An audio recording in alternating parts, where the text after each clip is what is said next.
In this video, we're going to begin our discussion of parsing technology with context-free grammars.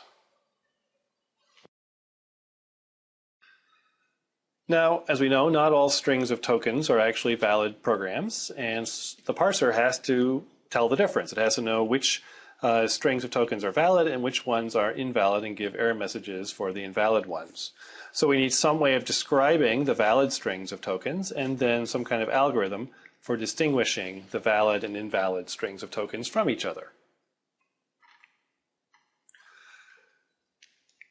Now, we've also discussed that programming languages have a natural recursive structure. So, for example, in COOL, an expression can be any one of a very large number of things. So two of the things it can be are an if expression and a while expression. But these expressions are themselves recursively composed of other expressions. So, for example, the predicate of an if is itself an expression, as is the then branch and the else branch. And in a while loop, the termination test is an expression, and so is the loop body. And context-free grammars are a natural notation for describing such recursive structures. So what is a context-free grammar? So formally, it consists of a set of terminals, T, a set of non-terminals, N, a start symbol S, and S is one of the non-terminals, and a set of productions. And what's a production? A production is a symbol followed by an arrow followed by a list of symbols.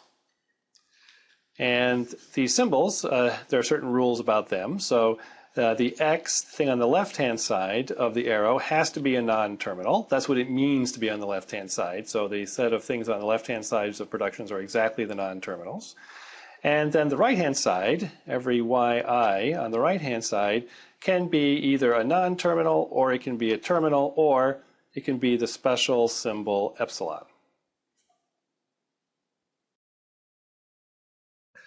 So let's do a simple example of a context-free grammar. Strings of balanced parentheses, which we discussed in an earlier video, can be expressed as follows. So we have our start symbol, and one possibility for a string of balanced parentheses is that it consists of an open paren, another string of balanced parentheses, and a closed paren. And the other possibility for a string of balanced parentheses is that it's empty, because the empty string is also a string of balanced parentheses. So there are two productions for this grammar, and just to go over the to relate this example to the formal definition we gave on the previous slide, what is our set of non-terminals? It's just the single non-terminal S. What are our terminal symbols in this context-free grammar? It's just open and closed paren. There are no other symbols. What's the start symbol? Well, it's S. It's the only non-terminal, so it has to be the start symbol. But generally, we will, when we give grammars, the first production will name the start symbol. So rather than name it explicitly, whichever production occurs first, the symbol on the left-hand side will be the non-terminal for that particular context-free grammar. And then finally, what are the productions? Well, we said it could be a set of productions, and here are the two productions for this particular context-free grammar. Now, productions can be read as rules. So let's write down one of our productions from the example grammar. And what does this mean? This means wherever we see an S, we can replace it by the string of symbols on the right-hand side. So wherever I see an S, I can substitute in. I can take the S out. That's important. I remove the S that appears on the left side, and I replace it by the string of symbols on the right-hand side. So productions can be read as replacement rules. The right-hand side replaces the left-hand side. So here's a little more formal description of that process. We begin with a string that has only the start symbol S. So we always start with just the start symbol. And now we look at our string. Initially it's just a start symbol, but it changes over time. And we can replace any non-terminal in the string by the right-hand side of some production for that non-terminal. So for example, I can replace the non-terminal X by the right-hand side of some production for X. X, in this case, X goes to Y1 through Yn. And then we just repeat step 2 over and over again until there are no non-terminals left, until the string consists of only terminals. And at that point, we're done. So to write this out slightly more formally, a single step here consists of a state, which is a string of symbols, and these can be terminals and non-terminals. And somewhere in this string is a non-terminal x, and there is a production for x in our grammar. So this is part of the grammar. Okay, this is a production. And we can use that production to take a step to a new state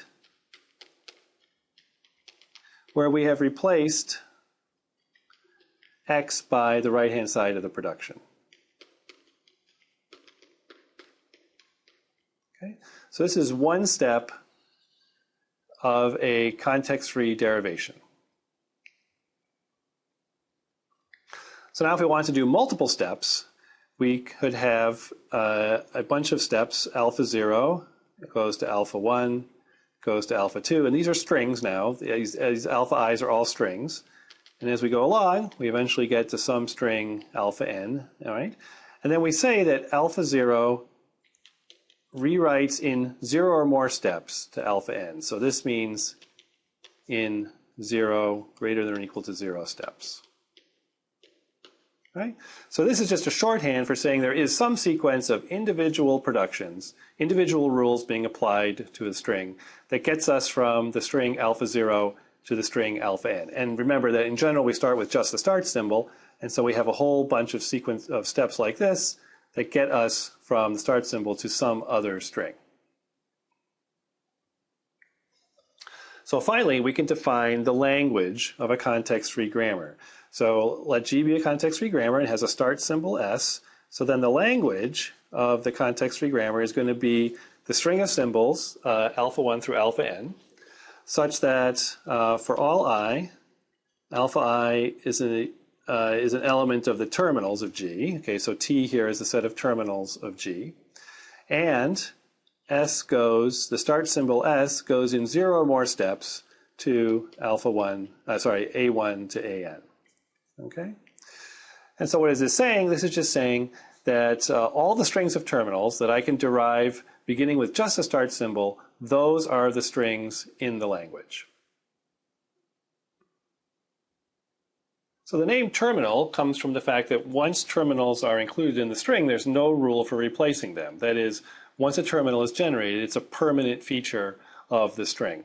And in applications to programming languages and context-free grammars, the terminals ought to be the tokens of the language that we are modeling with our context-free grammar. With that in mind, let's write a context-free grammar for a fragment of COOL. So COOL expressions, we talked about these earlier, but one possibility for a COOL expression is that it's an if statement or an if expression. And recall that COOL if statements have 3 parts, and they end with the keyword phi, which is a little bit unusual. And so looking at this particular rule, we can see some conventions that are pretty standard and that we'll use. So the non-terminals are in all caps. All right, so in this case, it's just one non-terminal, but you always write it out in caps. And then the terminal symbols are in lowercase. All right, and another possibility is that it could be a while expression.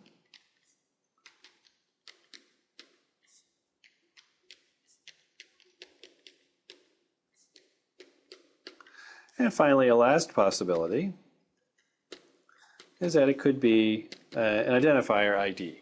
And there are actually many, many more possibilities. There are lots of other cases for expressions. And let me just show you one bit of notation to make things look a little bit nicer. So when we have many productions for the same non-terminal, we usually group those together in the grammar. And we only write the non-terminal on the right-hand side once. And then we write explicit alternatives. So this is actually completely the same as writing out x per arrow 2 more times. But this is just a way of grouping these 3 productions together and saying that EXPR is the non-terminal for all 3 right-hand sides. Let's take a look at some of the strings in the language of this context-free grammar.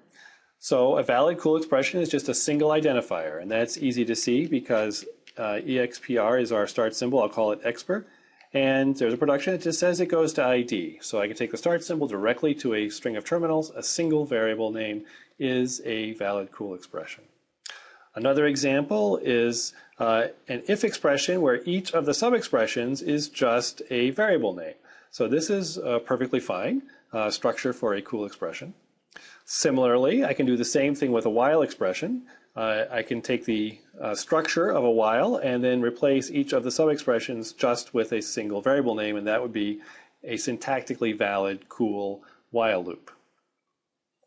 There are more complicated expressions. So for example, here we have a while loop as the predicate of an if expression, not something that you might normally think of writing, but perfectly well formed syntactically. Similarly, I could have an if statement or an if expression as the predicate of an inside of an if expression. So nested if expressions like this one are also syntactically valid. Let's do another grammar, this time for simple arithmetic expressions. So we'll have our start symbol and only non-terminal for this grammar be called E. And what are the possibilities? Well, E could be the sum of expressions. Or, and remember this is an alternative notation for E arrows, it's just a way of saying I'm going to use the same non-terminal for another production. We could have the sum of two expressions, or we could have the multiplication of two expressions. And then we could have expressions that appear inside of parentheses, so parenthesized expressions. And just to keep things simple, we could just have as our only base case simple identifiers, so variable names. And here's a small grammar over plus and times, it's in parentheses and variable names. So let's look at a few elements of this language. So for example, a single variable name is a perfectly good element of the language. ID plus ID is also in this language, as is ID plus ID times ID. We could also use parens to group things.